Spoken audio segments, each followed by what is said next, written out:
بسم اللہ الرحمن الرحیم. تفسیر دیکھیے. سورۃ الفاتحہ میں ہم نے انسانوں کے 3 گروہوں کے بارے میں پڑھا. سورۃ البقرہ کے آغاز میں سب سے پہلے انعام یافتہ گروہ کی بات ہوئی جنہیں متقین کہا گیا، جو خالص مومن ہوتے ہیں. اس کے بعد سورۃ الفاتحہ میں ہم نے دوسری کیٹیگری کے بارے میں پڑھا، المغضوب علیہم، جن پر اللہ کا غضب ہوا. وہ لوگ ہیں جو جانتے ہیں لیکن مانتے نہیں، کچھ کر کے نہیں دیتے. یہاں اسی دوسرے گروہ کا ذکر ہے. خالص مومنوں کے بعد اب خالص انکار کرنے والوں کا، خواہ وہ عوام میں سے ہوں یا لیڈرز ہوں، ان کا حال اور انجام بیان کیا جا رہا ہے کہ وہ کون ہے. دوسرا گروہ انسانوں میں سے کس قسم کا ہے. انا، بے شک، انڈیڈ، الذین، وہ لوگ، بے شک وہ لوگ، کفروا، جنہوں نے کفر کیا. کفر لفظی معنی ہوتا ہے چھپانا، پردہ ڈالنا، ڈانپ دینا، اور اسلامی اصطلاح میں انکار کرنا. جنہوں نے انکار کر دیا. عربی میں رات کے لیے بھی لفظ کافر استعمال ہوتا ہے. رات، نائٹ، کیونکہ اس میں اندھیرا ہوتا ہے، اور اندھیرا کیا کرتا ہے؟ ہر چیز کے اوپر پردہ ڈال دیتا ہے، اس کو چھپا دیتا ہے. اگر آپ کبھی ایروپلین میں سفر کر رہے ہیں اور نیچے دیکھیں اور رات جب ہوتی ہے تو بالکل ایسے لگتا ہے جیسے زمین کو کوئی چیز ڈھانپ رہی ہے، کوئی چادر سی اوپر ڈال دی گئی. میں جب دیکھتی ہوں جیسے لگتا ہے جیسے پیار سے ماں نے بلینکٹ ڈال دیا ہے بچے کے اوپر، اس کو چھپا دیا ہے تاکہ وہ آرام کر لے. اب تو کفرا کا لفظی معنی ہوتا ہے چھپانا. کافر رات کو بھی کہتے ہیں کیونکہ رات چھپا دیتی ہے، سب چیزوں کو ڈھانپ دیتی ہے. اسی طرح عربی زبان میں کسان کے لیے، فلاح کے لیے، فارمر کے لیے بھی لفظ کافر آتا ہے. وہ کیا کرتا ہے؟ بیج کو زمین میں چھپا دیتا ہے، ڈھانپ دیتا ہے. اگر نہ ڈھانپے تو کیا ہوگا؟ چڑیا کھا جائے گی، کچھ بھی نہیں اگے گا. تو کافر جو ہے یہ کوئی گالی نہیں ہے. بعض لوگ اس کو گالی سمجھتے ہیں. کافر کچھ لوگوں کے رویے کو ظاہر کرنے کے لیے ایک ٹرم ہے، جیسے متقی، اسی طرح کافر، اسی طرح منافق، اسی طرح فاسق. تو یہ دراصل صفات ہیں مختلف لوگوں کے عملی رویے کی کہ وہ کرتے کیا ہے. تو اب عربی میں اگر رات کو کافر کہا جائے تو اس کا مطلب یہ کہ رات کو برا بھلا کہا جا رہا ہے. یا کسان کے لیے کافر کا لفظ استعمال ہو تو وہ کوئی اس کا عیب یا نقص تلاش نہیں کیا جا رہا، یہ بتایا جا رہا ہے کہ اس کی حقیقت کیا ہے. تو یہاں کچھ لوگوں کی حقیقت کو بیان کیا جا رہا ہے کہ وہ کیسے لوگ ہیں. تو ان الذین کفروا، بے شک وہ لوگ جنہوں نے کفر کیا، انکار کیا. کس کا انکار کیا؟ اس پیغام کا جو محمد الرسول اللہ صلی اللہ علیہ وسلم لے کر آئے. کفروا بما نزل علی محمد، جو محمد صلی اللہ علیہ وسلم پر اتارا گیا اس کا انہوں نے انکار کر دیا. سواء، برابر ہے. سواء جو ہے یہ اسم ہے، ناؤن ہے. علیہم، ان پر. کن پر برابر ہے؟ کفار پر، انکار کرنے والوں پر. کیا؟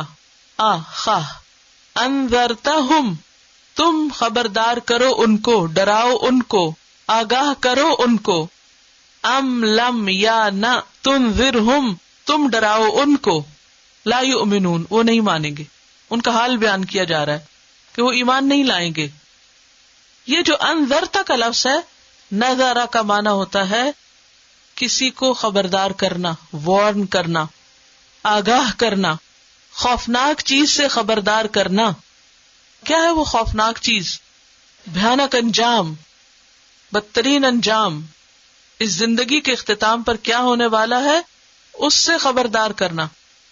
لیکن اس میں خوفناک انجام تو ہوتا ہے، مگر جو ڈرانے والے کا انداز ہوتا ہے وہ دھمکی والا نہیں ہوتا، وہ شفقت اور محبت والا ہوتا ہے.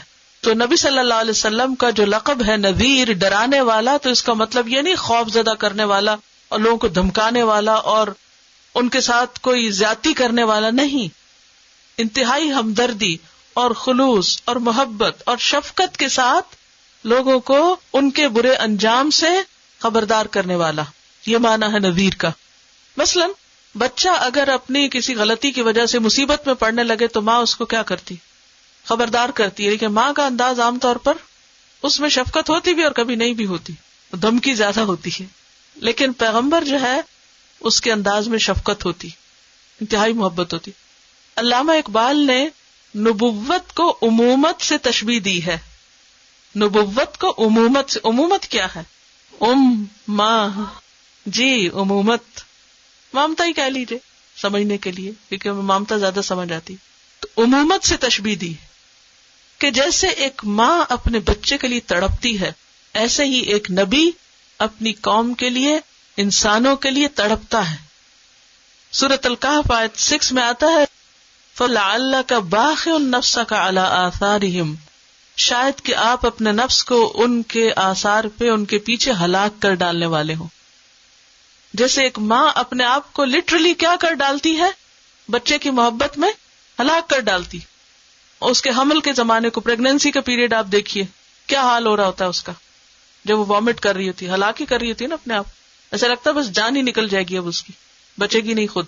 پھر اس کے بعد جو پیدائش کا مرحلہ ہوتا ہے اس میں کیا وہ موت سے قریب ترین نہیں ہوتا, ہلاکت کے قریب ترین ہوتا ہے نا, گویا اپنے آپ کو ایک نئی زندگی کے لیے ہلاک کر ڈالے گی. تو نبوت کو عمومت سے تشبیہ دینے کا مطلب کیا کہ جیسے ماں ایک بچے کی خاطر اس کی پیدائش کے مرحلے سے لے کے اس کو دودھ پلانے, اس کو کھلانے پلانے, اس کو پروان چڑھانے میں اور پھر اس کی تربیت میں جس طرح اپنے آپ کو ہلاک کر ڈالتی ہے, ایک پیغمبر اس سے بڑھ کر اپنی امت کے لیے, اور صرف اپنی امت نہیں, اپنی قوم, امت تو بعد میں بنتی ہے نا جب وہ ایمان لے آتی قوم, اس سے پہلے اپنی قوم کے لیے.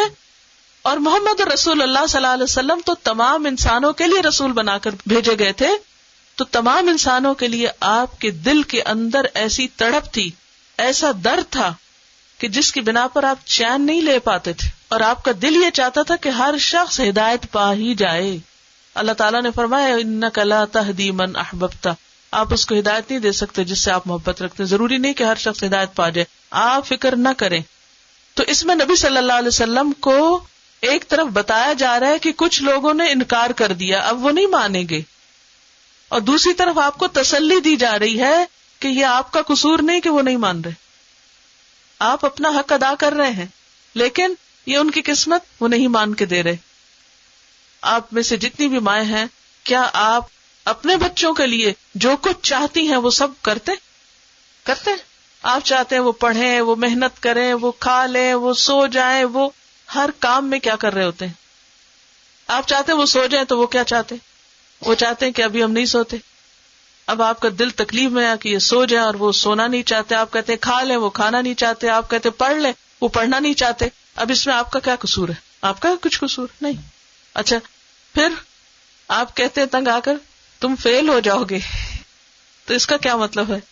یہی ڈرانا ہوتا ہے, تم فیل ہو جاؤ گے. اور وہ ان کو پھر بھی پرواہ نہیں ہوتی, تو کہتے سو بٹ کیا ہو, کچھ نہیں ہوتا, ڈونٹ وری, ہمیں اپنی مرضی کرنے دے. تو قوم بھی بچوں کی طرح بہیو کرتی ہے پیغمبر کے ساتھ, اور وہ ہے کہ ان کے پیچھے اپنی جان گھلا رہے ہیں کہ یہ کسی طرح مان جائیں. تو اللہ تعالیٰ فرما رہے ہیں جنہوں نے انکار کر دیا ہے, ابو جہل نے, ابو لہب نے, ان کے لیے برابر ہے خواہ تم ان کو خبردار کرو, ڈراؤ, ام لم تنذرہم, یا تم ان کو نہ ڈراؤ, لا یؤمنون, یہ نہیں مانیں گے, یہ نہیں مان کے دیں گے. اب اس کا کیا مطلب ہے کہ پیغمبر جو ہے وہ اپنا کام نہیں کر رہا یا اپنی ذمہ داری نہیں نبھا رہا, اس پر نہیں الزام آتا. کس پر الزام آتا ہے؟ نہ ماننے والوں پر. عام طور پر کیا ہوتا ہے جب بچے فیل ہوتے ہیں تو ذمہ دار کون ہوتا ہے؟ وہ بھلے نہ بھی ذمہ دار ہو لیکن وہ اپنے آپ کو ذمہ دار سمجھ لیتی کہ الزام مجھے پہ آئے گا, میں نے کچھ نہیں کیا. تو پیغمبر کو اپنی ذمہ داری ادا کرنے کی اتنی فکر تھی کہ کہیں قیامت کے دن کوئی میرا گریبان نہ پکڑے کہ میں نے نہیں بتایا. تو آپ کو تسلی دی جا رہی کہ آپ فکر نہیں کریں. اب مثلاً اگر ایک ماہر ڈاکٹر کسی مریض کو دیکھ کے یہ کہہ دے کہ یہ بچنے کا نہیں, تو اس کا کیا مطلب ہے کہ اگر وہ مر جائے تو وہ ڈاکٹر کی شامت, کس نے کہا تھا اس لیے وہ مر گیا؟ کیا ڈاکٹر کے کہنے سے کوئی مر جاتا ہے؟ نہیں. تو یہ جو کہا گیا ہے لا یؤمنون, تو اس کا یہ مطلب نہیں کہ اس میں ڈاکٹر کا کوئی قصور ہے یا پیغمبر کی کوئی کمی ہے یا اس کے پہنچانے میں. یہ ان کا حال کھول کے بیان کیا جا رہا ہے کہ جنہوں نے انکار کر دیا ہے وہ نہیں مانیں گے, آپ نہیں پریشان ہوں. پھر اس کے بعد آگے فرمایا ختم اللہ، مہر لگا دی اللہ نے.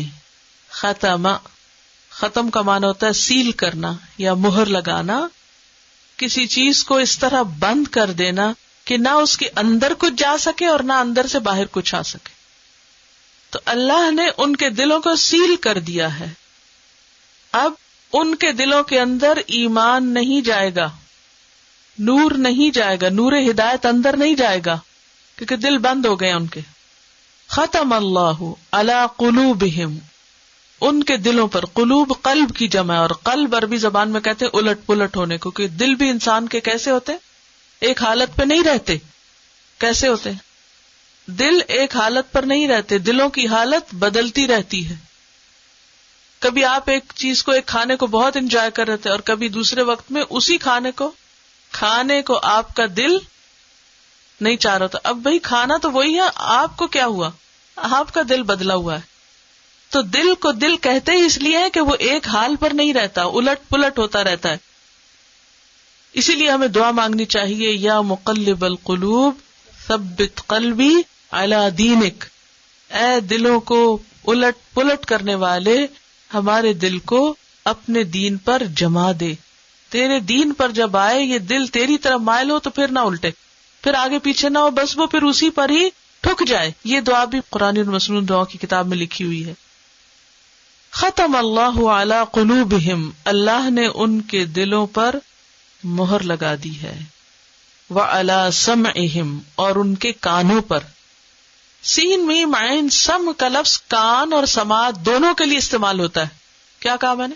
سم کا لفظ کان اور سننے کی صلاحیت دونوں کے لیے استعمال ہوتا ہے. اب قلوب جمع ہے، آگے ابصار بھی جمع ہے، لیکن سم کا لفظ جو ہے یہ واحد ہے. اور قرآن پاک میں جہاں بھی سم کا لفظ آیا ہے سنگولر ہی آیا ہے، کان ہی آیا، کانوں نہیں آیا. سین میم عین سمع، سمع سننا اور سمع کان.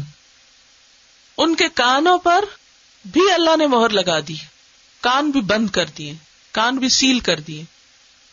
اب اندر کچھ نہیں جاتا، کیونکہ کان ذریعہ ہے نا اندر جانے کا، تو جو ذریعہ ہے، راستہ ہے، وہی بند کر دیا گیا.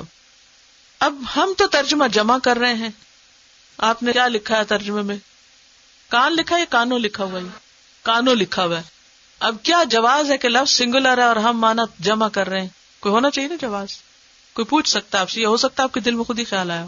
کان تو ایسے ہی دو ہے ہمارے. ہم جو ہے یہ جمع ہے ان کے. تو عربی میں قاعدہ یہ ہے کہ جب سم کا لفظ جمع کی طرف منسوب ہوتا ہے، اضافت اس کی جمع کی طرف ہوتی ہے، تو معنی بھی جمع کا ہو جاتا ہے، بھلے وہ لفظ سنگولر ہی کیوں نہ ہو. ٹھیک ہے؟ تو سم مفرد ہے، مصدر ہے، کم اور زیادہ دونوں کے معنوں میں استعمال ہوتا ہے، اور جب جمع کی طرف مضاف ہو تو معنی بھی جمع کا ہو جاتا ہے. وَعَلَىٰ سَمْعِهِمْ، اور ان کے کانوں پر بھی مہر ہے. پردہ نہیں کہا، مہر ہے. وَعَلَىٰ أَبْصَارِهِمْ غِشَاوَةٌ، اور ان کی آنکھوں پر پردہ ہے. ابصار بصر کی جمع ہے، آنکھ، اور یہاں ہے آنکھیں. آنکھوں پر غشاوتن پردہ ہے، اس لیے وہ حق کو دیکھ نہیں سکتے. ان کے دلوں پر مہر ہے کہ حق دل میں نہیں جاتا. کانوں پہ مہر ہے کہ وہ حق بات سننے میں دلچسپی نہیں رکھتے، سن کے فائدہ نہیں اٹھاتے. آنکھوں پہ پردہ ہے کہ حق دیکھ نہیں سکتے. وَلَهُمْ، اور اب ان کا انجام کیا ہے؟ عذاب، عذاب، عظیم، بہت بڑا. عین ضامیم. عذاب کا لفظ جو نا اس کا معنی ہوتا ہے سزا. ہم اردو میں ویسے عذاب کو عذاب کہتے ہیں، اس لیے ترجمہ عام طور پہ نہیں کیا جاتا، لیکن لفظی معنی کیا ہوتا ہے؟ سزا. ان کی سزا بہت بڑی ہے. اور اگر ہم مزید ڈکشنری کھولیں اور اس کی اور تہ میں جائیں تو بیسیکلی عذاب کا لفظ استعمال ہوتا ہے شدت پیاس سے کھانے اور سونے کو چھوڑنے کے لیے. شدت پیاس سے کھانا اور سونا چھوڑ دینا، یہ عذاب کا معنی ہوتا ہے.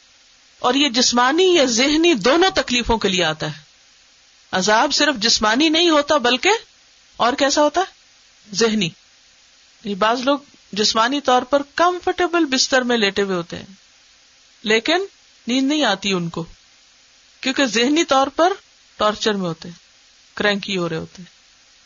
جیسے بعض اوقات بچے سو کے نہیں دیتے، تو وہ کیا ہوتے ہیں؟ ڈسٹرب ہوتے ہیں. ہم کیا کہتے ہیں؟ ان کی نیند ڈسٹرب ہو گئی, اب یہ سو نہیں رہے, تو وہ ایک پین میں ہوتے ہیں. تو عذاب جو ہے یہ ایک پین ہے. اور عذاب کا لفظ جب تعذیب کے معنوں میں آتا ہے, اس کا معنی ہوتا ہے کسی چیز کی مٹھاس دور کر دینا.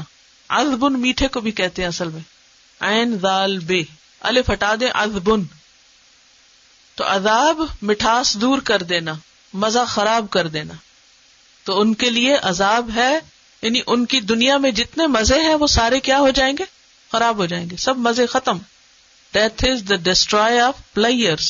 جتنی بھی دنیا میں انسان کو مزے مزے کی چیزیں ملی ہوئی ہیں, خوشی کے جتنے بھی سامان کانوں اور آنکھوں اور دل میں ہیں انسان کے, وہ سارے کے سارے موت کے ساتھ ختم ہو جاتے. ہاضم اللذات ہے, لذتوں کو توڑ پھوڑ دینے والی ہے.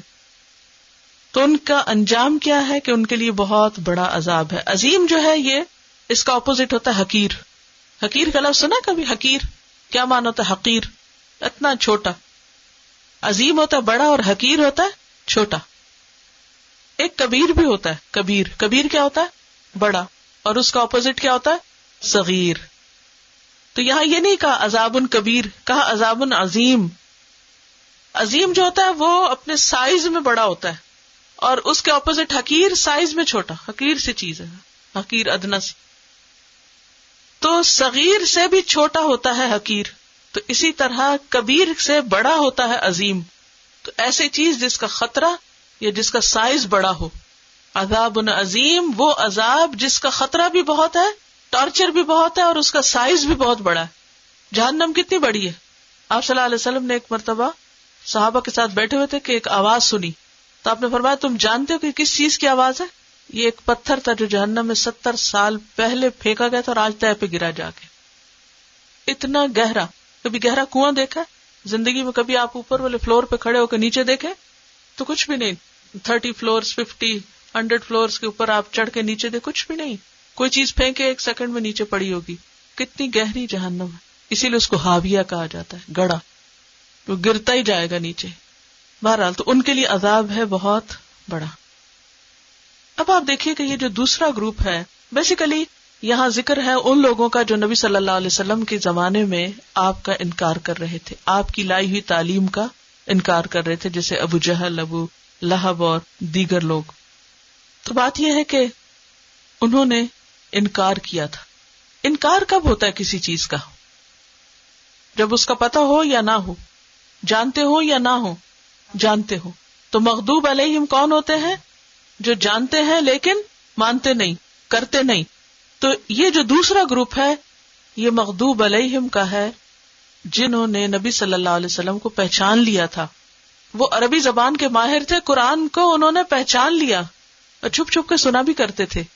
اور ابو جہل چھپ کے اقرار بھی کرتا تھا کہ ہاں مانتے ہیں, جو کچھ کہتا ہے صحیح کہتا ہے, لیکن اس کے باوجود ضد میں آ گئے تھے, ہٹ درمی کا شکار ہو گئے تھے. تو وہ لوگ جو ضد کا شکار ہو جائیں, حق کو جاننے کے باوجود اس کو نہ مانے, اس کا انکار کر دیں, اس کو ریجیکٹ کر دیں, ان الذین کفروا, پھر ان کا حال کیا ہوتا ہے کہ آپ ان کو کچھ سمجھائیں, کچھ ڈرائیں, کچھ انہیں جہنم کا بتائیں, کچھ دوزخ کی بات کریں, جو مرضی کریں, وہ کیا کرتے ہیں؟ لا یؤمنون, وہ نہیں مان کے دیتے. وہ کہتے ہیں کہ یہ تم کسی اور سے کرو جا کے باتیں, مجھے مت بتاؤ, مجھے نہیں سننا. اب آپ دیکھیں کہ اللہ سبحانہ تعالیٰ نے تو ہر انسان کو فطرت پر پیدا کیا ہے. پیغمبر جب حق لے کر آتا ہے وہ ایسی چیز نہیں ہوتی جو کسی کو سمجھ ہی نہ آئے کہ یہ کیا کہہ رہا ہے. یعنی آپ کی باتیں کوئی فلسفہ نہیں تھی.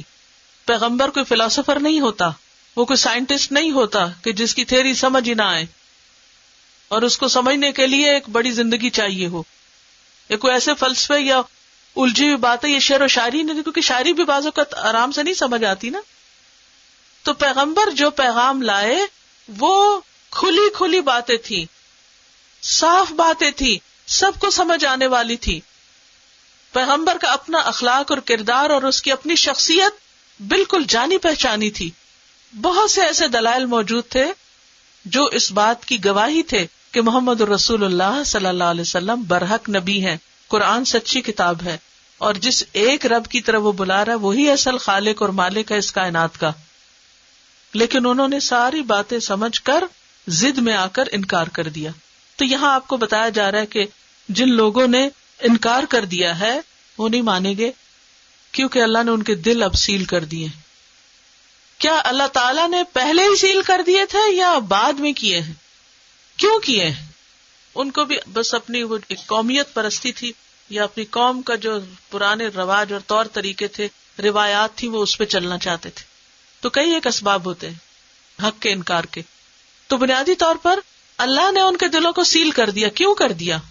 معلوم ہوتے ہوئے جب وہ کرتے تھے تو ہوا یہ کہ آپ جب کسی چیز سے کام نہ لیں، مثلاً اگر آپ اپنے ہاتھ سے کوئی کام نہ لیں، تو جو لوگ کبھی لکھتے نہیں ہیں ان کے لیے لکھنا مشکل ہوتا ہے، کیونکہ انہوں نے ہاتھ سے کبھی کام ہی نہیں لیا. لیکن جو لوگ کام کرنے والے، مثلا کچھ لوگ آپ دیکھیں اتنی تیزی سے وہ نیٹنگ کر رہے ہوتے ہیں. وہ کیسے کرتے ہیں؟ کام لے لے کے اتنی پریکٹس ہو جاتی ہے کہ وہ بغیر دیکھے کچھ کر رہے ہوتے. اسی طرح اور بھی سارے سکلز آپ دیکھیے. اسی طرح اگر آپ چلے نا تو آپ کو چلنا بہت مشکل لگتا ہے، اگر آپ کھائیں نا تو کھانا مشکل لگتا ہے. کوئی بھی جسم کا حصہ اگر آپ استعمال نہ کریں تو کیا ہوتا ہے؟ اس کو زنگ لگ جاتا ہے، وہ کام نہیں کرتا، بیکار ہو جاتا ہے. اسی طرح اگر کوئی دل سے کام نہیں لیتا تو دل کو کیا ہوتا ہے؟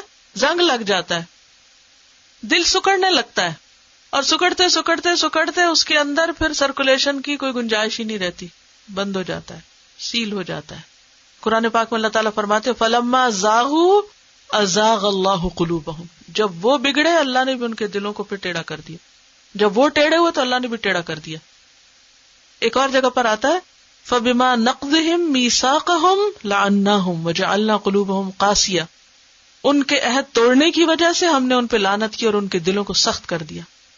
تو دلوں کی سختی انسان کے گناہوں کی وجہ سے ہوتی ہے. جب انسان مسلسل اللہ کی نافرمانی کرتا رہتا ہے تو پھر اللہ تعالیٰ دل سے صلاحیت چھین لیتا ہے. اور اس کی کیا وجہ ہوتی ہے؟ انسان کی خواہشات ہوتی ہے. انسان اپنی منمانی کرنا چاہتا ہے، اپنی خواہشات کے مطابق زندگی بسر کرنا چاہتا ہے. اور ایک اور وجہ ہوتی ہے تکبر. تکبر کیا ہوتا ہے؟ خود کو بڑی چیز سمجھتا ہے. وہ کہتے تھے کہ ہم سردار لوگ ہیں، ہم بڑے قبیلوں سے ہیں. محمد صلی اللہ علیہ وسلم جن کے پاس زیادہ دولت نہیں ہے، یہ کیسے پیغمبر بنا لیے گئے؟ یہ چند ایک وجوہات تھی جس کی بنا پر ان کو مشکل ہو گیا تھا حق قبول کرنا. تو ختم اللہ علی قلوبہم. دل کی بات اس لیے کی نا کہ دل ہی خواہشات کا مرکز ہوتے ہیں. جب آپ کا دل کسی اور چیز میں لگا ہوا، مثلاً اگر اس وقت آپ کے دل میں کہ گھر جانا ہے، تو میں اگر لیکچر کو اپنے ٹائم سے اوپر لمبا کروں گی تو پھر آپ کا دل اچاٹ ہو جائے گا، پھر آپ میری بات نہیں سن سکیں، کیونکہ اب آپ کا دل یہاں نہیں رہا، کہیں اور چلا گیا. یہ عام زندگی میں بھی ہوتا ہے نا کہ جب دل میں کچھ اور بس جاتا ہے تو پھر اللہ کی بات نہیں سمجھ آتی. اسی لیے آپ دیکھیں کہ جن لوگوں کو میوزک سننے کا بہت شوق ہوتا ہے، یا جن لوگوں کو اور اسی طرح کی دنیا کی کچھ ہابیز، کچھ اور شوق ہوتے ہیں، پھر ان کا دل اس میں اتنا انوالو ہو جاتا ہے کہ پھر حق کی بات، قرآن کی بات، خدا کی بات، ان کا اس میں دل نہیں لگتا، ان کو وہ اچھی نہیں لگتی، وہ کرنا نہیں چاہتے. تو یہ کفار مکہ جو تھے خاص طور پر ان کا ذکر ہے، اور پھر اس کے بعد یہ سب کے لیے عام ہے جو بھی ایسا کرے. تو ان کا حال یہ تھا کہ وہ اپنے آپ کو بڑی چیز سمجھتے تھے، ان کے دل دنیا کی خواہشات میں ڈوبے ہوئے تھے. سورۃ الجاثیہ آیت 23 میں آتا ہے افرأیت من اتخذ الہہ ہواہ، کیا دیکھا تم نے اس شخص کو جس نے اپنی خواہش نفس کو اپنا خدا بنا رکھا ہے. وَأَضَلَّهُ اللَّهُ عَلَى عِلْمٍ، اللہ نے اس کو علم کے باوجود گمراہ کر دیا. وَخَتَمَ عَلَى سَمْعِهِ وَقَلْبِهِ، اور اس کے کان اور اس کے دل پہ مہر لگا دی اور اس کی آنکھ پر پردہ ڈال دیا. وَعَلَى سَمْعِهِمْ، اور کانوں پر بھی پردہ. آپ دیکھیں کہ کان ایسی چیز ہے جو اندھیرے میں بھی سن سکتے ہیں اور روشنی میں بھی سن سکتے ہیں، لیکن آنکھیں ایسی چیز ہیں کہ جو صرف روشنی میں دیکھتی ہیں. تو انہوں نے اپنی ان فیکلٹیز سے کام نہیں لیا، لہٰذا اللہ تعالیٰ نے بھی پھر ان کے دلوں پر مہر لگا دی. تو ان آیات سے یہ پتہ چلتا ہے کہ سینے کا حق کے لیے کھل جانا اللہ کی بہت بڑی نعمت. فَمَن يُرِدِ اللَّهُ أَن يَهْدِيَهُ يَشْرَحْ صَدْرَهُ لِلْإِسْلَامِ، اللہ جس کے ساتھ ہدایت کا ارادہ کرتا ہے اس کا دل اسلام کے لیے کھول دیتا ہے، دل کھلنے لگتے ہیں. اللہ کی بات سن کے، قرآن سن کے دل خوش ہونے لگتا ہے. تو پھر کیا ہوتا ہے، جب دل کی خوشی سے کوئی اس طرف آتا ہے تو اس کا دل نرم ہوتا ہے، تو جو بھی تھوڑی سی بات بھی اس کو پتہ چلتی ہے تو اس کا دل کھل اٹھتا ہے اور پھر اس کے اندر ایک بہار آنے لگتی ہے، ایک اچھی زمین کی طرح. اور جس کے لیے اللہ ہدایت کا ارادہ نہیں کرتا تو اس کا دل تنگ کر دیتا ہے. جس کو اللہ ہدایت نہ دینا چاہے تو یجعل صدرہ ضیقا حرجا، اس کا دل تنگ کر دیتا ہے، بھیج دیتا ہے، اور پھر اس کے بعد اس کے نہ اندر کچھ چیز آتی ہے نہ اندر سے کوئی خیر باہر آتی. ایک اور بات جو یہاں سے ہمیں پتہ چل رہی وہ یہ ہے کہ انسان کو بہت زیادہ اپنی ذات پہ اور اپنی سوچ پہ اور اپنی تھنکنگ اور اپنے آپ پہ بہت زیادہ مان نہیں ہونا چاہیے، اعتماد نہیں ہونا چاہیے، اور اوور کانفیڈنٹ نہیں ہونا چاہیے کہ میرے پاس اتنی ڈگریاں، اتنا نالج ہے، میں اتنا کچھ جانتا ہوں، لہٰذا مجھے کسی اور چیز کی ضرورت نہیں ہے. دنیا کا علم جتنا بھی ہو لیکن انسان کو ہمیشہ علم ہدایت کی ضرورت رہتی ہے، اور اس معاملے میں انسان کو اللہ اور اس کے رسول کی بات کے آگے جھک جانا چاہیے، چاہے اس کو سمجھ میں آئے یا نہ آئے. اور ایک اور چیز جو ہم سب کے لیے ضروری ہے کہ اللہ کی اس نعمت ہدایت پر شکر ادا کرتے رہیں. یہ جو اللہ نے ہم کو یہاں آ کر بیٹھنے کی توفیق دی ہے، یا پڑھنے کی، یا کتاب کو سمجھنے کی، یا لکھنے کی، یا کچھ بھی، تو اس پر ہم سب کو اللہ کا شکر ادا کرنا چاہیے، کیونکہ دلوں کا سخت ہونا بدبختی کی علامت ہوتی، اور دلوں کا اللہ کی طرف رجوع کرنا اور اس کتاب سے محبت کرنا اللہ کی رحمت کی علامت ہوتی ہے.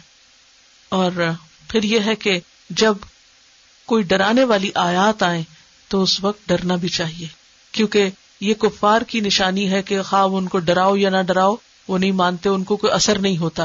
کبھی بھی کوئی انذار والی آیت، کچھ لوگ تو باقاعدہ مذاق اڑاتے ہیں، وہ قرآن میں کیا ہر وقت ڈرایا جاتا ہے، یہ مولوی حضرات ڈراتے رہتے ہیں اور فلاں.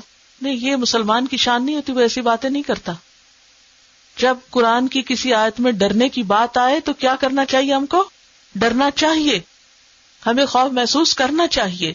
اور پھر یہ کہ انسان کو اوپن مائنڈیڈ، اوپن ہارٹ اور اوپن آئیز کے ساتھ رہنا چاہیے کہ خیر اور بھلائی کے لیے آلویز ویلکمنگ، آلویز ویلکمنگ. کیونکہ اگر کوئی شخص نہ سننا چاہتا ہے، نہ دیکھنا چاہتا ہے، اور نہ ہی حق کو اپنے دل میں کوئی جگہ دینا چاہتا ہے، تو یہ کوئی اچھی علامت نہیں، یہ بدبختی کی علامت ہے. تو خلاصہ کیا ہے سارے سبق کا؟ نمبر 1 یہ انسانوں کے اس دوسرے گروہ کی بات ہے کہ جن کے پاس علم تو بہت ہے، بہت کچھ سمجھتے ہیں، بہت کچھ جانتے ہیں، لیکن ہدایت کے لیے نہیں جھکتے، تکبر کی بنیاد پر یا خواہشات نفس کی بنیاد پر. اور جب کوئی اللہ کی کتاب اور اللہ کی بات کو ٹھکراتا ہے اور اللہ کی بات کو چھوٹا سمجھتا ہے اور اپنی عقل کو بڑا سمجھتا ہے، تو اس کے لیے پھر اللہ کی طرف سے ایک سزا ہوتی ہے. اور وہ کیا؟ کہ اللہ اس کا دل بند کر دیتا ہے، اس کو پھر مزید توفیق نہیں دیتا. اور اس برے انجام سے بھی ڈرنا چاہیے اور بچنا چاہیے جس کا یہاں ذکر کیا گیا، وَلَهُمْ عَذَابٌ عَظِيمٌ. تو پہلے گروہ کے لیے کیا کہا گیا تھا؟ اولئک هم المفلحون. اور یہاں کیا کہا گیا؟ وَلَهُمْ عَذَابٌ عَظِيمٌ. تو آپ دیکھیے فلاح کا جو قرآنی تصور ہے وہ کیا ہے؟ فَمَنْ زُحْزِحَ عَنِ النَّارِ وَأُدْخِلَ الْجَنَّةَ فَقَدْ فَازَ. جو آگ سے بچا لیا گیا اور جنت میں داخل کر دیا گیا وہی دراصل کامیاب ہوا. تو پہلا گروہ متقین خالص مومن، انجام کیا ہے؟ فلاح. اور دوسرا گروہ جاننے کے باوجود نہ ماننے والے، انجام کیا ہے؟ عذاب عظیم. تو اللہ ہم سب کو اس عذاب سے اپنی پناہ میں رکھے. وآخر دعوانا ان الحمد للہ رب العالمین. سبحانک اللہم وبحمدک، نشہد ان لا الہ الا انت، نستغفرک ونتوب الیک. السلام علیکم ورحمۃ اللہ وبرکاتہ.